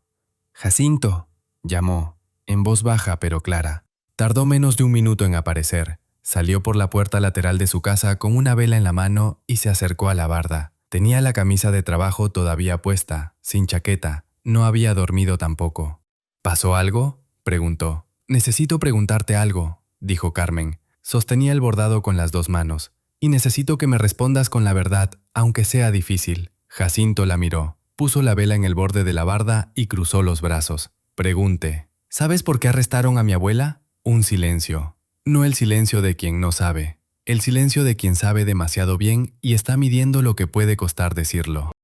Todo el pueblo sabe la versión oficial, dijo. Pregunto por la otra, respondió Carmen. Jacinto bajó los ojos. La llama de la vela parpadeó con el viento, y las sombras que proyectaba sobre su cara lo hicieron ver de golpe más viejo que 40 años. Carmen desdobló el bordado y lo sostuvo hacia él, hacia la luz de la vela. Mi abuela lo escribió ella misma, antes de morir. Jacinto miró el texto. Sus labios se movieron leyendo. Carmen lo vio leer, lo vio terminar. Lo vio leer de nuevo, más despacio. Los brazos, que había tenido cruzados con esa postura de defensa que era su postura natural, se le fueron separando solos hasta quedar colgando a los costados. El cambio fue gradual y total, como cuando una viga cede y toda la estructura que sostenía se mueve con ella. Mi abuelo macedonio, masculló. La voz salía diferente, sin el borde áspero de siempre. Llevaba años con eso. Exhaló por la nariz. Mi papá una vez, siendo yo chico, me dijo que el abuelo antes de morir habló cosas que no tenían sentido, que repetía el nombre de doña Dolores, que pedía perdón por algo que no quiso explicar. Mi papá pensó que era el delirio de los últimos días. Guardó silencio un momento. Yo también lo pensé. No era delirio, dijo Carmen. No, la palabra salió sola, pequeña, sin nada alrededor. Lo que pasó después, Carmen no lo esperaba, aunque quizás debería haberlo esperado. Jacinto Bravo, que tenía manos capaces de doblar una varilla de hierro en frío, y que esa misma tarde había parado a un hombre de ciudad con un mazo y 3 palabras, se dobló. No de golpe. Fue despacio, como se doblan las cosas grandes. Las rodillas le cedieron antes que los hombros, y se quedó hincado en la tierra del patio con las palmas abiertas sobre los muslos y la cabeza baja. 12 años, dijo. La voz le raspaba. 12 años en el penal por culpa de la envidia de mi abuelo. Y nosotros aquí, mirándola de reojo, diciéndole al pueblo que era lo que se merecía, que la cárcel no se lleva por las buenas. Se apretó la frente con una mano. Le tiramos piedras a su letrero el primer mes que llegó. Yo tenía 10 años y mi papá me enseñó a tirarlas. Carmen abrió el portón del lindero y entró al patio de Jacinto. Se paró frente a él, que seguía hincado en la tierra fría con el rostro escondido entre las manos. Olía a metal y a leña, y a ese sudor frío que sale cuando algo muy guardado finalmente se mueve. Jacinto, lo dijo con calma, sin dureza. Levanta. Él no se movió de inmediato. No tengo cómo pagarlo, murmuró entre los dedos. No te estoy cobrando nada, dijo Carmen. Levanta. Lo dijo de la misma manera que le había hablado a Remedios esa mañana, sin el tono especial, sin condescendencia, como quien habla con alguien que tiene el mismo derecho que ella de seguir de pie. Jacinto levantó la cara. En la oscuridad del patio sus ojos brillaban con algo que no era llanto exactamente, sino el líquido que se junta en los ojos cuando una persona contiene demasiado en demasiado poco espacio. Mi abuela pagó lo que debía pagar, dijo Carmen, y lo que debía tu abuelo lo cargó él hasta que se murió. Ya está. Hizo una pausa. Pero si quieres hacer algo, ayúdame a parar a Prado. Eso sí lo necesito. Jacinto se limpió la cara con el dorso de la mano. Se incorporó despacio. Era una cabeza más alto que Carmen, y 2 veces más ancho, pero en ese momento la diferencia de tamaño no significaba lo mismo que una hora antes. ¿Qué necesitas?, preguntó. Carmen volvió adentro y trajo los 2 libros de cuero del catre. Los puso en la mesa y los abrió en las páginas con los esquemas. Jacinto acercó la vela. Estuvieron lado a lado inclinados sobre el papel amarillo durante un buen rato, en silencio primero, hablando después, con esa concentración de 2 personas que están resolviendo un problema real y no tienen tiempo para los adornos. El segundo libro tenía en la tercera página un esquema diferente a los botánicos. Era un plano, no un mapa de región, sino un plano de interior, con galerías dibujadas en tinta más oscura que el resto, con profundidades indicadas por números al margen escritos en prosa para que no parecieran medidas. Carmen llevaba un rato mirando ese plano sin terminar de leerlo. Jacinto lo vio. Eso es la capilla de San Nicolás, dijo. Lo dijo con certeza inmediata, de quien reconoce un lugar sin necesitar que se lo expliquen. La que quedó en ruinas pasando el Barranco Negro. Nadie va para allá porque el terreno se llena de agua cuando llueve y los cimientos de piedra son traicioneros. Pasó el dedo por las líneas de las galerías. Pero tiene sótanos, profundos. Los monjes del siglo XVIII los construyeron para guardar provisiones y para esconder cosas en tiempos de conflicto. Miró a Carmen. ¿Tu abuela conocía esos sótanos? Mi abuela conocía todo lo que valía conocer en este cerro, dijo Carmen. Jacinto asintió despacio. Algo en su expresión cambió de nuevo, pero esta vez era distinto. No era el peso de la culpa, era algo más parecido al propósito. Prado quiere los libros, dijo Carmen, y va a volver mañana convencido de que tiene todo el poder. Cerró el libro con cuidado. Pero si nosotros llegamos primero a esa capilla, podemos preparar el terreno a nuestra manera, dejarle encontrar lo que creemos que queremos que encuentre, y que lo que encuentre se lo lleve la justicia. ¿Cuánto tiempo necesitas para armar eso?, preguntó Jacinto. Una noche, respondió Carmen, y que el subteniente Reyes esté de nuestro lado cuando amanezca. Jacinto recogió su vela del borde de la barda. Reyes me debe 3 favores desde que le arreglé la moto 3 veces sin cobrarle.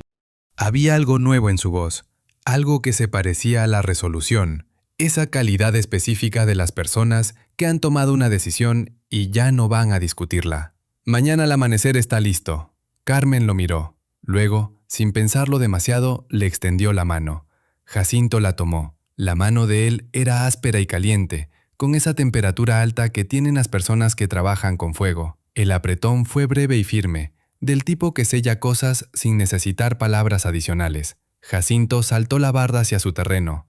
Carmen se quedó en el patio un momento antes de entrar. El frío de la sierra seguía ahí, constante, limpio, sin negociar, pero esta noche lo sentía diferente. Como algo que simplemente es parte del lugar donde vive, y no como un enemigo. El amanecer llegó a San Marcos de la Niebla con neblina espesa y olor a pino mojado. Carmen llevaba despierta desde las 4. Había pasado la última parte de la noche sentada a la mesa con el cuaderno de Dolores abierto, no leyendo, sino pensando, con las manos alrededor de un jarro de té que hacía tiempo había dejado de estar caliente. Ernesto dormía en el catre. Respiraba con la boca entreabierta, con esa entrega total del cuerpo agotado que ya no puede guardar nada. El ojo hinchado le había bajado un poco durante la noche. En el sueño tenía una expresión diferente a la de sus años adultos, más cercana al muchacho que Carmen recordaba de la infancia, antes de que aprendiera a usar el traje apretado y la sonrisa calculada. A las 6:30 llegó Jacinto por el portón del lindero. Traía un termo con café y 2 panes de dulce envueltos en papel de estraza. No dijo buenos días, los puso sobre la mesa y se sentó en la silla sin ceremonias, como quien entra a un lugar donde ya decidió que tiene derecho de estar. «Reyes confirma», dijo, sirviendo café en 2 tarros. «Tiene 4 elementos de la Fiscalía Regional. Llevan meses buscando la manera de actuar contra Prado. Lo que Ernesto puede declarar, más la grabación que vamos a hacer hoy, les alcanza para el arresto». Deslizó un tarro hacia Carmen. «Ya están en camino. Llegan a la capilla antes que nosotros y salimos en 1 hora». Carmen tomó el tarro. El café estaba negro y muy cargado, del tipo que despierta antes de que uno termine el primer sorbo. «¿Sabes manejar el sótano?» «Fui una vez de chico con mi padre, cuando todavía se podía entrar sin que el terreno se anegara». Jacinto mordió el pan de dulce con la naturalidad de quien ha desayunado en condiciones peores. «Las escaleras están resbaladizas, pero aguantan. El sótano principal tiene 2 cámaras. La del fondo es la que no tiene ventilación. Esa es la que necesitamos». Jacinto asintió. «¿Y los libros?» «Los libros no van al sótano», dijo Carmen. «Los libros se quedan aquí, bajo llave». Tomó el relicario de su bolsillo y lo puso sobre la mesa entre los dos. A la luz gris de la mañana, el metal dorado oscurecido tenía el tono de algo que ha sobrevivido demasiadas cosas para preocuparse por el presente. Esto sí va. Prado lo reconocerá. Es lo que su gente identificó en los inventarios que le dio mi abuela cuando firmaron el trato. Ernesto se despertó con el olor del café. Se sentó en el borde del catre con el pelo revuelto y la camisa arrugada, parpadeando hacia la luz. Miró a Jacinto. Jacinto lo miró de vuelta sin hostilidad, pero sin calidez tampoco, con esa neutralidad de quien ha tomado una decisión y no necesita que el otro caiga bien para sostenerla. «¿Qué hora es?», preguntó Ernesto. «Hora de que vayas a la presidencia municipal a firmar tu declaración», dijo Carmen. «Reyes te espera a las 7». Ernesto se pasó la mano por la cara. «¿Y si Prado tiene a alguien en la presidencia?» «Reyes ya se encargó de eso», dijo Jacinto sin levantar los ojos del café. En un pueblo de este tamaño se sabe quién le reporta a quién antes del desayuno. Ernesto los miró a los dos. Algo en su expresión cambió. No de golpe, sino despacio, como quien va soltando una postura que llevaba años manteniendo porque no sabía que tenía otras opciones. De acuerdo, dijo. Se puso de pie. Recogió la chamarra del suelo donde había caído durante la noche y se la puso. Luego se detuvo junto a la mesa y miró a Carmen. Lo que dijo Prado, lo de incendiar el lugar, tragó saliva. ¿Crees que lo haría? Lo creo, respondió Carmen. Por eso vamos a terminar esto hoy. Ernesto asintió. Salió sin decir nada más. Sus pasos en el adoquín se fueron alejando hacia el centro del pueblo, hasta que el silencio de la mañana los tapó. Carmen tomó el teléfono. Marcó el número que Ernesto le había dado la noche anterior, escrito en un papel con su letra temblorosa de hombre golpeado. 5 tonos. 6. Al séptimo, una voz. Prado, soy Carmen Solís. Su voz salió entera, sin fisura, igual que había salido cuando le habló a Remedios y cuando le dijo a Jacinto que se levantara. Tiene razón. Los objetos que mi abuela prometió están aquí, pero no en la casa. Hizo una pausa calculada. Ella los guardó en un lugar seguro. Si quiere lo que le corresponde, vengo a mostrárselo personalmente, sin intermediarios. El silencio al otro lado duró lo suficiente para que Carmen contara hasta 8.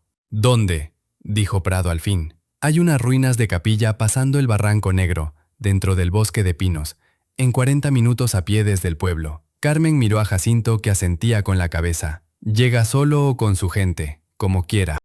Pero traiga todos los documentos originales de la deuda de mi hermano. El intercambio es de mano en mano. ¿Por qué en el bosque?, preguntó Prado. La voz era plana, sin el barniz de la tarde anterior. Porque mi abuela era una mujer de precauciones, respondió Carmen, y yo aprendí de ella. ¿Viene o no? Otra pausa, más corta esta vez. En 1 hora. La línea se cortó. Jacinto ya estaba de pie con la mochila al hombro. Carmen guardó el relicario en el bolsillo interior del abrigo. Tomó la linterna grande que Félix había dejado entre sus herramientas y salió al patio. El maguey en la barda olía intenso a las mañanas, ese olor acre y verde de planta que trabaja. Los pinos del cerro goteaban rocío. Un sopilote planeaba muy alto, quieto en el aire frío, sin mover las alas. La trayectoria al Barranco Negro era una brecha entre los pinos que Jacinto conocía sin titubear. Caminó adelante, abriendo paso entre las ramas bajas con el antebrazo, sin prisa pero sin pausa, con el ritmo de quien ha recorrido ese cerro toda su vida. Carmen lo seguía de cerca. El suelo olía a tierra negra húmeda y a hongos de temporada, ese perfume pesado y antiguo que solo existe bajo los árboles viejos. ¿Cómo supo Dolores de ese sótano?, preguntó Carmen al cabo de un rato, mientras cruzaban un tramo de piedra suelta sobre el barranco. Todo el pueblo sabe de la capilla, respondió Jacinto sin voltear. Lo que no todos saben es que hay una segunda cámara más profunda que la primera. Mi abuelo lo sabía, y si tu abuela pasó tiempo hablando con gente del pueblo antes de que la enemistad con mi familia se volviera total, se detuvo un segundo, probablemente lo supo de las mismas personas. Llegaron a la capilla 35 minutos después de salir. Las ruinas eran exactamente como el plano del libro las mostraba, un rectángulo de muros de piedra gris con líquenes amarillos, sin techo, con las esquinas todavía firmes porque la cal de aquella época era de una calidad que ya no existe. En el centro del piso empedrado, entre 2 bloques de cantera caídos, la boca del sótano se abría en la tierra como una pregunta oscura. El subteniente Reyes estaba al fondo de la explanada con 4 personas de ropa civil que tenían la postura inconfundible de quien carga placa aunque no la muestre. Lo saludó con un gesto de cabeza. Nadie habló en voz alta. El bosque alrededor de las ruinas absorbía los sonidos con la eficiencia de las cosas que llevan muchos años practicándolo. ¿El dispositivo?, dijo Carmen en voz baja mirando a Jacinto. Él sacó de la mochila un aparato pequeño, del tamaño de una caja de cerillos, que un primo suyo que vivía en la capital le había prestado esa madrugada, después de una llamada que duró 20 minutos. «Graba todo lo que esté a 3 metros», dijo Jacinto poniéndolo en el bolsillo del abrigo de Carmen, en el lado contrario al relicario. «Solo hay que no taparlo con la mano». Carmen bajó al sótano para revisar el espacio antes de que llegara Prado. Las escaleras de piedra eran efectivamente resbaladizas, con una capa de musgo húmedo en el centro de cada escalón. El olor cambió al descender, se volvió más denso, más mineral, con una nota dulzona y seca que venía de las paredes mismas, ese perfume específico de las cosas que crecen donde no llega la luz. La primera cámara era amplia, con el techo de bóveda todavía intacto. La segunda, más profunda, más pequeña, conectada por un pasaje bajo, era la que no tenía ninguna rendija al exterior. El olor ahí dentro era casi sólido. Las paredes estaban cubiertas de una costra rojiza y polvorienta, el hongo que Dolores había descrito en el cuaderno con su precisión de botánica empírica. Esporas acumuladas en generaciones de oscuridad, mezcladas con los gases naturales del subsuelo de piedra volcánica, inofensivas en dosis normales, perturbadoras en concentración para quien las respirara profundo y con prisa. Carmen subió. Reyes y sus hombres se distribuyeron entre los árboles fuera del perímetro de la capilla. Jacinto se colocó detrás de uno de los muros caídos, fuera de la línea de visión de quien llegara por el sendero, pero dentro del radio de acción si fuera necesario. Carmen se quedó de pie junto a la boca del sótano. Prado llegó con sus dos acompañantes de siempre. Entró a las ruinas sin mirar mucho los costados, con esa confianza de los hombres que han ganado suficientes veces para no anticipar la derrota. Vestía diferente la tarde anterior, ropa más práctica para el bosque, aunque los zapatos seguían siendo de ciudad y el suelo empedrado ya les había cobrado algo. Miró a Carmen, miró la boca del sótano, miró el relicario que ella sostenía con una mano, visible pero no extendido. «Los documentos», dijo Carmen. Prado hizo una señal a uno de sus hombres. El hombre sacó un sobre grueso de plástico transparente y lo sostuvo hacia Carmen. Ella no lo tomó todavía. «Quiero verlos aquí arriba primero», dijo. «Todos, desplegados». Prado arqueó una ceja. «No confía». «Aprendí de mi abuela», respondió Carmen. Ella tampoco confiaba. Algo en la expresión de Prado se afilió brevemente. Luego asintió. El hombre abrió el sobre y sacó los documentos. Los extendió sobre el bloque de cantera más plano que tenía cerca. Carmen los revisó despacio, hoja por hoja, verificando firmas, sellos, fechas. El contrato de préstamo con el nombre de Dolores Varela como deudora, la garantía hipotecaria sobre el departamento, la carta de aceptación de herencia con la firma de Ernesto, los documentos auxiliares, todo lo que Ernesto había descrito, todo lo que lo ataba a una deuda que no era suya por origen, solo por codicia. «Está completo», dijo Carmen.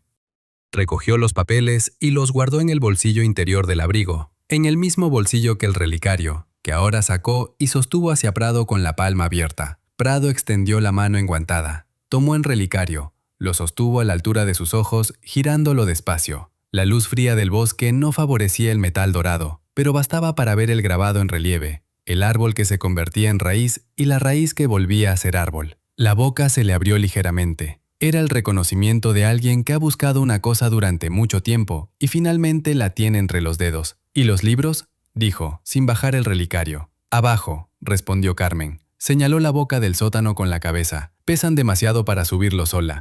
«Necesito ayuda». Prado le hizo una seña a sus dos hombres. Los tres se acercaron a la escalera. Carmen bajó primero, con la linterna grande encendida. Prado bajó detrás, luego sus dos acompañantes. Las escaleras crujieron bajo el peso de 4 personas. El olor del subsuelo los recibió de inmediato, denso, antiguo, con esa nota dulzona que al principio parecía inofensiva. En la primera cámara, Carmen señaló el pasaje bajo hacia la cámara del fondo. «Están en la segunda sala», dijo. «Al fondo a la derecha, sobre una repisa de piedra». Prado agachó la cabeza y pasó primero por el pasaje, con la linterna pequeña que traía en la mano. Sus dos hombres entraron detrás. Carmen no entró. Se quedó en la primera cámara, pegada a la pared del pasaje, respirando el aire más limpio que venía de las escaleras. Desde adentro llegó el ruido de pasos en piedra, el haz de la linterna moviéndose en las paredes, el sonido de Prado buscando algo en el fondo. Luego silencio breve. Luego la voz de Prado, más baja de lo normal. «No hay nada aquí». «Busquen la repisa del lado derecho», respondió Carmen desde la primera cámara. «Más al fondo». Otro silencio, más largo. El olor dentro del pasaje se había vuelto más concentrado con 4 personas moviéndose en ese espacio sin ventilación, agitando el polvo rojizo de las paredes. Carmen escuchó respiraciones más aceleradas. Escuchó a uno de los hombres carraspear. «¿Qué es ese olor?», dijo una voz desde adentro. «Humedad de los muros», respondió Carmen. «Lleva siglos sin abrirse». Pausa. Luego la voz de Prado de nuevo, con una cadencia ligeramente distinta, como si las palabras le costaran un poco más de lo habitual. «Aquí no hay ninguna repisa. Hay pared». Otra pausa. «¿Qué clase de juego es este?» «No es ningún juego», dijo Carmen.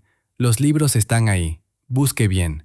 Lo que llegó a continuación no fue respuesta sino un sonido diferente. Un sonido que Carmen había esperado pero que de todas formas le tensó el estómago al escucharlo. Era el sonido de alguien que se mueve torpemente en un espacio pequeño, que choca con algo, que respira con dificultad creciente. Las esporas de aquel hongo llevaban generaciones acumulándose en esa cámara cerrada, y la reacción no necesitaba tiempo cuando la concentración era suficiente y el sistema nervioso estaba bajo tensión. «Salgan», dijo Carmen, con calma y en voz alta. «Salgan ahora y despacio».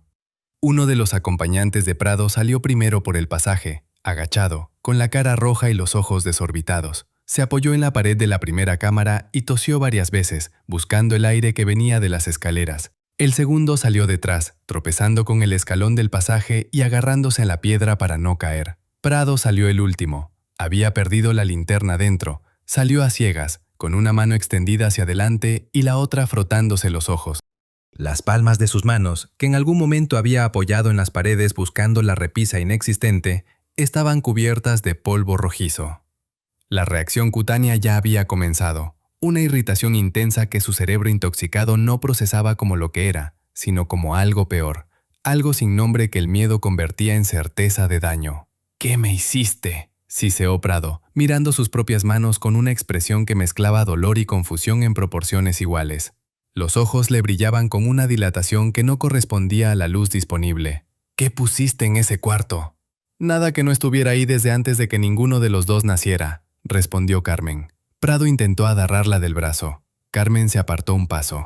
Él perdió el equilibrio, chocó con la pared y se deslizó hacia la escalera aferrándose a la piedra. Subió los escalones con movimientos torpes, sin coordinación, con esa urgencia de quien necesita salir de un lugar sin poder recordar exactamente por qué. Salió a la luz del bosque jadeando. Se quedó de rodillas en el suelo empedrado de la capilla con las manos abiertas frente a él, mirándolas. La irritación en las palmas se había intensificado con el aire exterior. Levantó la vista. El bosque alrededor de las ruinas, que hasta ese momento había parecido vacío, ya no lo estaba. El subteniente Reyes salió de entre los árboles con los 4 elementos de la fiscalía detrás. Jacinto apareció desde detrás del muro caído, sin el mazo esta vez, con los brazos cruzados.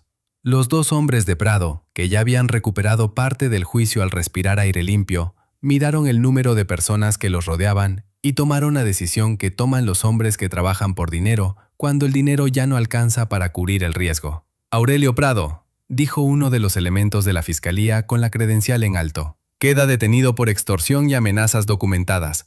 Hay orden de aprehensión firmada desde anoche». Prado los miró.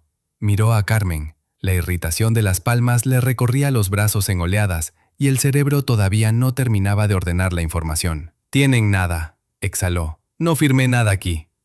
«No hay testigos de nada. Hay grabación», dijo Carmen. Se tocó el bolsillo del abrigo. «Y hay declaración notariada de mi hermano desde esta mañana temprano. Y hay 4 personas de la Fiscalía Regional que llevan meses buscando el momento exacto que acaba de suceder». Uno de los elementos le puso a Prado las manos detrás de la espalda con eficiencia de quien ha hecho ese movimiento muchas veces. Las esposas hicieron ese sonido corto y definitivo que tienen. Los 2 acompañantes de Prado no intentaron resistir. Levantaron las manos solos, antes de que nadie se las pidiera. El subteniente Reyes se acercó a Carmen. «Buen trabajo», murmuró. Luego, en voz apenas audible, añadió. Su abuela habría dicho que estuvo bien hecho. Carmen no respondió. Miró cómo se llevaban a Prado por el sendero entre los pinos, con las manos atadas y los pasos todavía irregulares. En el bolsillo del abrigo, el sobre con los documentos de deuda de Ernesto estaba junto al relicario. Prado se había marchado con las manos vacías y las palmas ardiendo. Jacinto se puso a su lado. Guardaron silencio un momento, mirando el sendero que ya había tragado las últimas figuras del operativo. El bosque recuperó su olor a resina y a tierra fría. Un pájaro carpintero empezó a trabajar en algún árbol invisible, con ese ritmo seco y regular que no se detiene por nada. «Ernesto», dijo Jacinto. «En la presidencia con Reyes desde temprano», respondió Carmen. «Ya firmó todo». Sacó el sobre del bolsillo. «Cuando llegue le doy esto. Que lo rompa él mismo. Creo que lo necesita». Jacinto miró el sobre. Luego miró a Carmen. En su cara no había ninguno de los gestos con los que generalmente llenaba el espacio, la aspereza, la evaluación, la distancia. Solo esa atención tranquila de alguien que ya no tiene nada que proteger con el gesto. «El portón del lindero», dijo. «Nunca lo acabé de arreglar bien. La bisagra de arriba todavía cojea». «Lo arreglas cuando puedas», respondió Carmen. «Tenemos tiempo». Jacinto no sonrió exactamente, pero algo en la línea de su boca se movió hacia un lado de una manera que en otro hombre hubiera sido sonrisa, y en él era suficiente. Empezaron a bajar el sendero hacia el pueblo. El sol había subido lo suficiente para quemar la niebla de las copas de los pinos, y la luz que llegaba ahora al camino era limpia y directa, del tipo que hace que todo parezca exactamente lo que es, sin añadir ni quitar nada. Doña Amparo los esperaba en la esquina de la calle Hidalgo con una olla de atole caliente y la expresión satisfecha de quien sabía desde el principio cómo iba a terminar todo. «Prado ya está fichado», anunció, antes de que Carmen pudiera hablar. En un pueblo del tamaño de San Marcos de la Niebla, las noticias viajan antes que las personas. «Y lo de su exmarido», añadió doña Amparo, con el tono neutro de quien entrega información sin juicio. «Lo supo esta mañana por el camionero que baja de la capital los martes. La muchacha aquella le sacó prestado el coche y se fue con otro. Dicen que el hombre quedó sin nada». Carmen tomó el jarro de atole que doña Amparo le extendía. Lo sostuvo entre las palmas.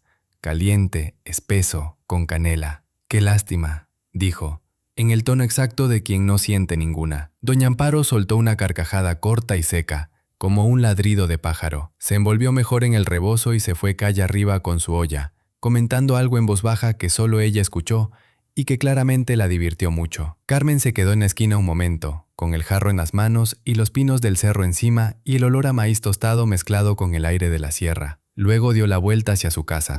5 años cambiaron San Marcos de la Niebla de la misma manera que cambian los cerros. Despacio, desde adentro, sin anunciarlo. La calle Hidalgo tenía adoquín nuevo desde el cruce hasta el fondo. El portón del terreno de Carmen lo había rehecho Jacinto con madera de cedro, ancho y bien colgado, con las bisagras que nunca cojean. El maguey y el espino negro seguían ahí, porque Carmen no los quitó. Los podó, los ordenó, los dejó ser lo que eran. Una barda viva que cuida sin pedir permiso. La casa era otra, muros limpios, ventanas sin rejas, techo nuevo. En el cuarto que antes tenía el catre de tubo había una mesa larga con frascos de vidrio etiquetados en la letra grande de Carmen, la misma letra que había aprendido a imitar del cuaderno de Dolores sin proponérselo. Los 3 libros de cuero estaban en el Museo Regional de la capital, catalogados y restaurados, con el nombre de Dolores Varela en la ficha de procedencia. El dinero que eso generó alcanzó para el techo, para la calle, para el pequeño dispensario que el subteniente Reyes inauguró el año pasado con cara de quien no sabe bien cómo posar para las fotos. Ernesto llegaba los lunes en el autobús de las 8, traía una mochila con su computadora y sus cuadernos de contabilidad y se instalaba en la mesa de la cocina hasta el miércoles. Llevaba la cuenta de los pedidos de surtido de herbolaria que Carmen enviaba a 3 farmacias de la ciudad. Revisaba los números con esa concentración silenciosa de quien ha encontrado en la exactitud del débito y el crédito algo que la vida anterior no le daba. Ya no usaba traje, usaba ropa que le quedaba bien. De Aurelio Prado el proceso había tardado casi 2 años. Al final, con la grabación, las declaraciones y las pruebas que los elementos de la fiscalía ya tenían antes de esa mañana en el bosque, la sentencia fue de 7 años. Sus 2 acompañantes negociaron y salieron antes. La empresa de compraventa de antigüedades cerró mientras el juicio avanzaba. De Rodrigo, doña Amparo había dicho una sola vez, con su tono de quien no juzga pero tampoco miente. Ese hombre aprendió que el piso también existe cuando uno cae. Carmen no preguntó más. La mañana del primer domingo de julio, Carmen salió al terreno con una taza de café y el sol todavía abajo entre los pinos. Desde la fragua llegaba el ritmo del martillo de Jacinto, igual que siempre, igual que el primer día, ese golpe regular que ya formaba parte del sonido de la casa como el viento entre el maguey o el tordo en el techo. Por la brecha del jardín vino corriendo un niño de 3 años con los ojos oscuros de su padre y una rama seca en la mano que en su imaginación era una espada o un caballo, o las 2 cosas al mismo tiempo. «¡Mamá, el nopal!», gritó, señalando el fondo del terreno con la rama. «¿Qué tiene el nopal?», preguntó Carmen. El niño se detuvo a pensar con la seriedad de los niños pequeños ante las preguntas importantes. «Está dormido», resolvió. «Como las semillas». Carmen lo levantó y lo cargó contra su pecho. El niño olía a tierra y a sol, y a esa cosa sin nombre que huelen los niños cuando han estado corriendo. Caminó con él hasta el fondo del terreno. El nopal seco seguía ahí, negro, sin paletas, con las raíces aferradas a la tierra con la misma terquedad de siempre. El aljibe debajo, ahora vacío y bien tapado, guardaba solo tierra. El relicario colgaba abiertamente en el cuello de Carmen, sobre la tela de la blusa, donde le diera el sol. De la casa de doña Luciana, 2 calles arriba, llegaba la voz de Remedios cantando algo sin letra definida. Ese tipo de canto que hacen los niños cuando están ocupados en otra cosa y la voz sale sola porque tiene que ir a algún lado. Carmen apoyó la palma libre en el tronco del nopal. La corteza seca estaba tibia. En el cuarto, clavado en la pared junto a la ventana, el primer bordado de Dolores Varela recibía la luz de la mañana. La figura de la niña con la mochila, bordada con hilo sacado de una ropa de prisión, con la fecha escrita al reverso en letra grande y sin adorno. El niño le puso la ramita en el pelo a su madre como si fuera una flor. Carmen lo dejó. El martillo de Jacinto marcó su golpe desde la fragua, firme y constante, sin prisa. Los pinos del cerro goteaban el último rocío de la noche. Todo lo que Dolores Varela había imaginado desde una celda, sin poder verlo, lo había bordado con hilo deshilachado en cuadros de tela del tamaño de un pañuelo. Y aquí estaba, real, como olor a café y a maíz y a resina de pino, con el peso específico de las cosas que duran.